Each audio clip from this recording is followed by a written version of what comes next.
Muy buen día, mis amigos y mis hermanos de todas partes del mundo. A través de este ministerio de sostén propio historicista Fuerte Pregón de Lima, tengo el honor de compartir con ustedes y avanzar en estos capítulos importantes de la historia de la Iglesia cristiana. Vamos al tercer siglo aproximadamente. Se titula Una era de tinieblas espirituales. El apóstol Pablo, en su segunda carta a los tesalonicenses, predijo la gran apostasía que había de resultar en el establecimiento del poder papal. Declaró respecto al día de Cristo, de su venida, dijo así. Vamos a leer 2 Tesalonicenses 2, 3, 4 y el versículo 7 también. Dice, ese día no puede venir sin que venga primero la apostasía y sea revelado el hombre de pecado, el hijo de perdición, el cual se opone a Dios y se ensalza sobre todo lo que se llama Dios o que es objeto de culto, de modo que se siente en el templo de Dios ostentando que Él es Dios. Esta profecía nos habla del hombre de pecado, del misterio de iniquidad, del anticristo. Esto está profetizado por el apóstol Pablo por inspiración divina.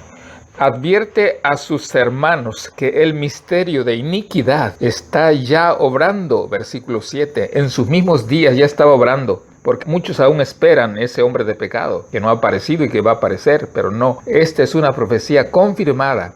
Ya en aquella época veía él, el apóstol, que se introducían en la iglesia errores que prepararían el camino para el desarrollo del papado, este poder religioso. Poco a poco, primero solapadamente y a hurtadillas, y después con más desembozo, conforme iba cobrando fuerza y dominio sobre los espíritus de los hombres, el misterio de iniquidad, el hombre de pecado, hizo progresar su obra engañadora y blasfema, de modo casi imperceptible. Las costumbres del paganismo penetraron en la iglesia cristiana. El espíritu de avenencia, o sea, de acuerdos y de transacción, fue coartado, fue detenido por algún tiempo por las terribles persecuciones, como lo vimos en el capítulo anterior, que sufrió la iglesia bajo el régimen del paganismo. Mas habiendo cesado la persecución, el cambio de estrategia de Satanás, y habiendo penetrado el cristianismo en las cortes y palacios, la iglesia dejó a un lado la humilde sencillez de Cristo y de sus apóstoles por la pompa y el orgullo de los sacerdotes y gobernantes paganos, y sustituyó los requerimientos de Dios por las teorías y tradiciones de los hombres.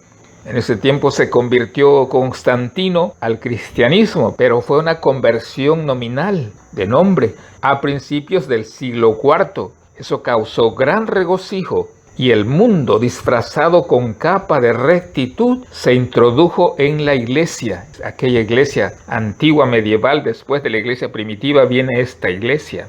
Desde entonces, la obra de corrupción progresó rápidamente. El paganismo que parecía haber sido vencido vino a ser el vencedor.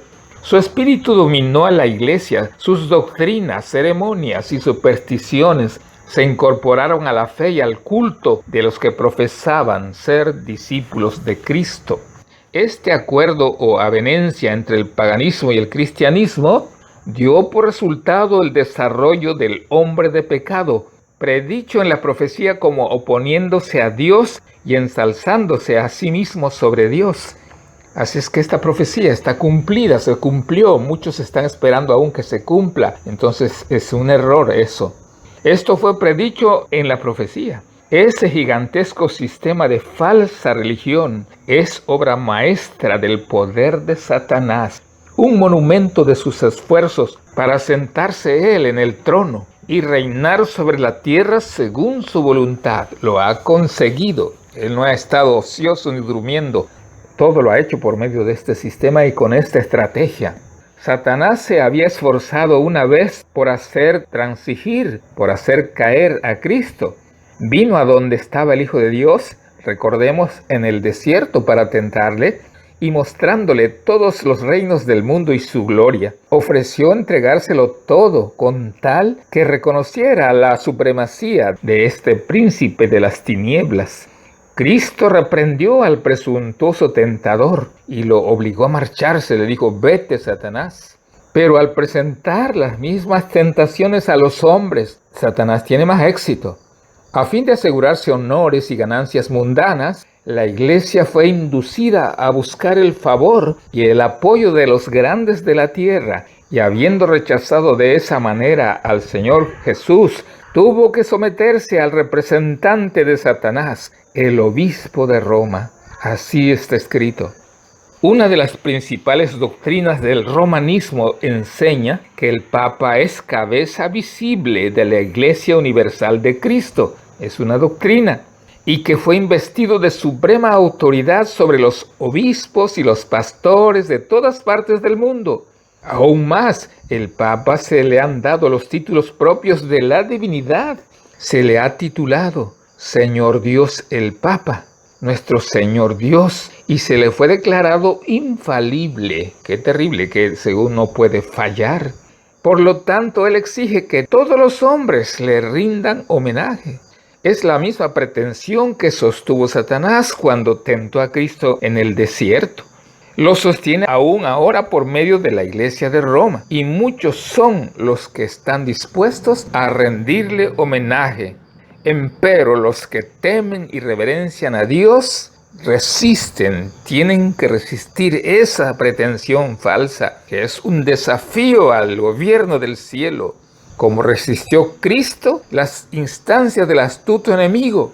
El Señor dijo: vete, Satanás, al Señor tu Dios adorarás y a Él solo servirás. Lucas 4:8.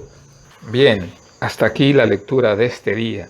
Entendamos pues el desarrollo de ese misterio de iniquidad, del hombre de pecado, del hijo de perdición. Eso ya fue profetizado, se fue cumpliendo a través del tiempo y ahora está en su máximo apogeo. No seamos engañados, entendamos la profecía de Tesalonicenses aquí comentada y descrita.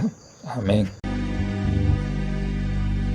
Esta fue una producción del Ministerio Laico de Sostén Propio Fuerte Pregón, Lima, Perú. Para mayor información, comuníquese con nosotros al correo contactos@fuertepregón.com o síganos en Facebook del Ministerio Fuerte Pregón, Lima.